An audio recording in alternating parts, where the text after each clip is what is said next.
Olá, sejam bem-vindos ao Além da Matéria. Hoje trouxemos um tema especial. Vocês já devem ter ouvido falar de chakras desalinhados. Você sabe o que é? Acompanhe-nos para que a gente vai falar muito sobre esse tema.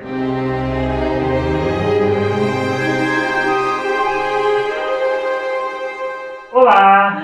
Olá, Rafa, muito bom estar aqui. Seja muito bem-vinda, Thaís. Para quem não conhece, a Thaís é irmã da Sara, conhece muito do tema que a gente vai falar hoje. Quando eu estava falando com a Sara, ela comentou, poxa, chakra desalinhado é um tema muito interessante para minha irmã falar, por isso a gente te trouxe aqui, Thaís. Estou muito feliz de estar aqui junto, para a gente poder conversar um pouco sobre esse tema, que todo mundo fala, já virou até um jargão, assim, né? Nossa, o chakra está desalinhado, e acho que o mais importante é primeiro entender o que são os chakras mesmo, para a gente poder falar um pouquinho sobre isso, né? Essa seria a primeira pergunta. O que é chakra? Eu ouço muito, chakra, são 7 tipos, você poderia explicar um pouquinho melhor? Na verdade, assim, a palavra chakra é uma palavra em sânscrito que significa roda, ou roda de luz. E a gente fala que são centros de energia no nosso corpo. Então a gente tem o corpo físico, mas a gente tem o nosso corpo emocional, que também é chamado de corpo astral, e existe o duplo etérico, que faz a ligação entre o corpo astral e o corpo físico, e nesse duplo etérico estão os principais chakras, que a gente fala que são 7, né? Que a gente fala que são os chakras principais, que são centros de energias principais no nosso corpo. E aí, por exemplo, aquele chakra, eu fico pensando, né, até um pouquinho antes dessa live, eu dei uma olhadinha lá no Buda. Ele tem lá um coronário, algo na cabeça. O que é aquilo? Aquilo é um poder? Aquilo é um chakra que é um dos mais importantes, que é o coronário, chakra coronário, que eles falam de 1000 pétalas, né? E aí fica simbolizado como um ser iluminado, né? Assim como a gente vê também nos santos, em Nossa Senhora, aquela auréola, que significa também esse chakra, ele já aberto para o plano espiritual, que é o chakra que faz essa ligação com a espiritualidade. E além desses chakras, a gente tem outros chakras, você comentou de 7, os principais, tem mais ali? Na verdade, assim, segundo a linhagem essênia, são mais de 2.300 chakras. Mas a gente fala que são 7 principais. Como se fosse as veias do nosso corpo, a gente pode falar que são os meridianos, ou os nadis, que é onde circula a energia Chi, segundo o taoísmo, né? A nossa energia vital no nosso corpo. E aí a gente vai ter centros em que eles estão se entrelaçando, e aí a gente vai chamar esses centros que tem uma grande confluência de nadis de chakra, né? Que são esses centros de energia. Assim como no coração tem muito sangue, e aí fica sendo um órgão cheio de sangue, né? Então é como se fosse uma grande confluência, e aí cada um desses 7 vão estar desempenhando uma função principal. E, por exemplo, na hora que a gente estava falando do chakra coronário, né? Coronário, isso, da cabeça. Da cabeça, mas muitas vezes quando as mulheres vão no salão de beleza, ou os homens vão cortar o cabelo, tem muita gente encostando lá, mora lá.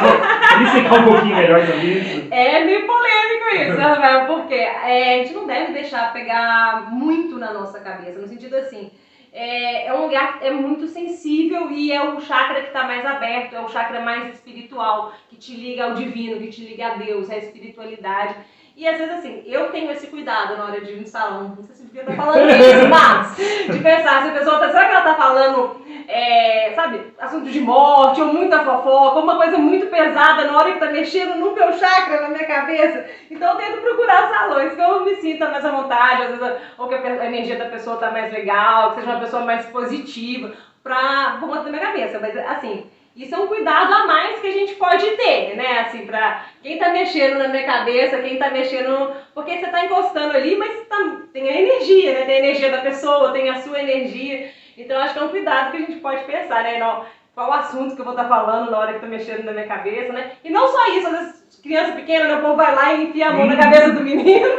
Você falando, já lembrei de já ter feito isso muitas vezes. Você vai lá e faz aquela apalpada ali. Sim. Deveria evitar, então, na verdade. Sim, um pouco. Eu acho que é um lugar meio sagrado pra gente, no sentido que quem trabalha com essa questão dos chakras, de reiki, enfim, as pessoas que já têm o chakra mais ativado, né? Então...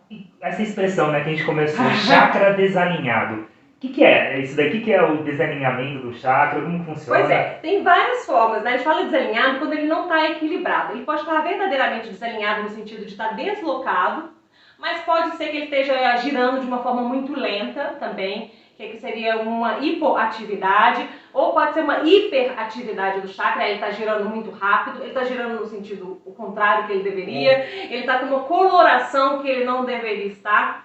Então cada chakra tem uma vibração de uma cor, que a gente fica estudando e todo mundo já decora aquelas coisas. Mas às vezes você olha pro chakra da pessoa e não tá aquele azulado, às vezes tá um acinzentado. Às vezes, quando você olha, você percebe ele é avermelhado, e aquilo vai estar indicando que aquele chakra está machucado, que ele está dolorido, ou que a pessoa está com um desequilíbrio naquele chakra. Então, às vezes a gente fala desalinhado, às vezes para tudo, pode ser um deslocamento mesmo, mas pode ser o fato de falar, olha, temos que equilibrar isso aí. Então, muito bom. Para vocês que estão nos acompanhando, se está gostando das perguntas, não esqueça de dar um like, compartilhar esse vídeo. Vamos continuar aqui a entrevista com a Thaís.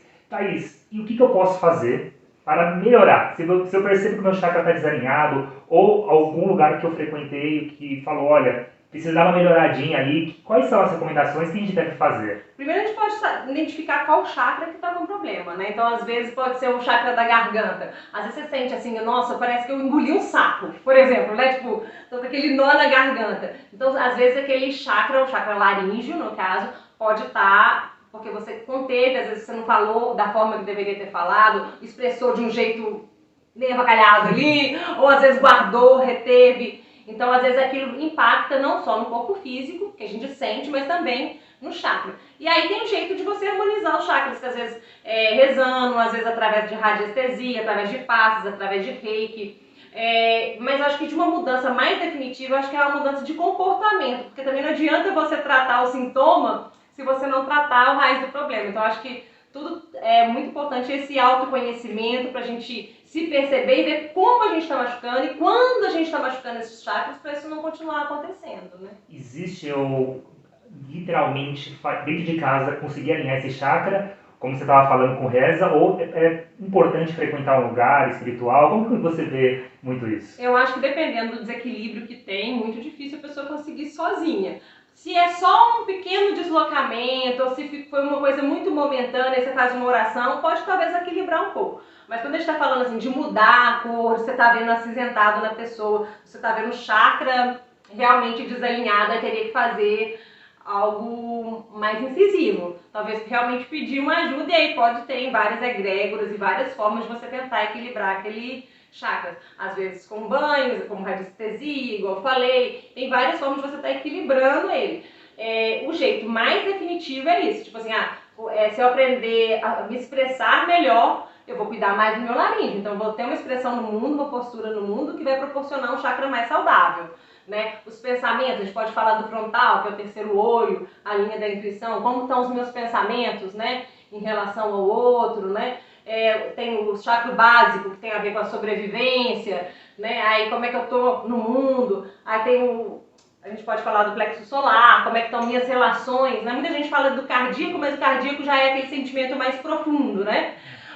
Aquele primeiro impacto da sua convivência é mais o plexo solar que está sofrendo aquele primeiro impacto. Tanto que quando a gente está meio conversando, às vezes fala assim, nossa, parece que ficou ansioso, um soco no estômago, ou assim uma conversa, ou tem que dar uma palestra, tem que fazer alguma coisa, tem aquela ansiedade, aí sente o estômago também, porque tem a ver com as relações, e aí às vezes afeta esse chakra solar também. Nossa, gente, é muita informação, eu estou curiosíssimo, tenho muito mais perguntas, mas vamos deixar por uma segunda versão, o que você acha? Sim, estamos aí aqui. Eu proponho, então, todos que vocês gostaram, eu estou com várias dúvidas ainda, se você tem comentários, quer fazer perguntas, aproveite agora, faça pergunta para que na próxima sessão a gente converse com a Thaís e ela possa esclarecer muito mais.